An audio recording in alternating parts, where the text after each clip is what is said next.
చాలా విచిత్రంగా ఉంటుంది రజనీకాంత్ గారు రాజకీయాలు ఎప్పుడు డైమెన్షన్. టికెట్ ఇచ్చిన వాళ్ళు కూడా వెళ్ళి జాయిన్ అయ్యారు. That's what I'm telling. Kadiyam Srihari తాను చచ్చి ఇప్పుడు టీఆర్ఎస్ని బతికించిందండి అక్కడ వరంగల్లో.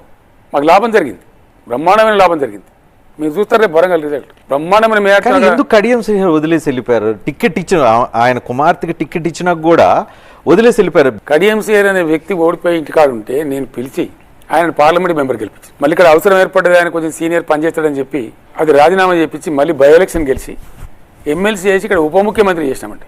ఒక రాజకీయ పార్టీ అంతకన్నా ఎక్కువ ఏం పదవి ఇస్తుందండి? ఆయన ఎందుకు వెళ్ళిపోయాడు? ఆయన కర్మ బాగాలేకి వెళ్ళిపోయాడు. రాజకీయంగా అతను భూస్థాపితం చేసుకున్నాడు.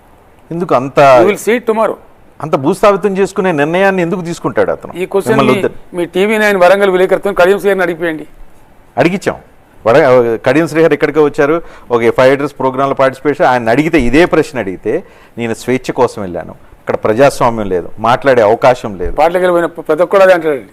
పార్టీ నువ్వు ఉప ముఖ్యమంత్రి ఉన్నప్పుడు స్వేచ్ఛ ఉంది, మంచిగా దర్జాగా 4 ఏళ్ళు పదవి వెలగబెడితే అప్పుడు స్వేచ్ఛ ఉంది, నీ బిడ్డకి టికెట్కి పిచ్చుకునే స్వేచ్ఛ ఉంది. నీ బిడ్డకి టికెట్ ఎట్లా వచ్చిందండి? అమ్మాయికి ఎందుకు ఇచ్చినా మేము? కడియం శ్రీహరి కూతురనే కదా. అది అప్పుడు స్వేచ్ఛ కనవలేదు నీకు. కానీ దుర్మార్గంగా విడిచిపెట్టి అధికార పార్టీ వైపు సన్ఫ్లవర్ లాగా పొద్దుతిరుగుడు పువ్వులాగా ఎక్కడ అధికారం అక్కడ పోయినప్పుడు మాత్రం నీకు అప్పుడు ఇవన్నీ మాటలు చెప్తావు.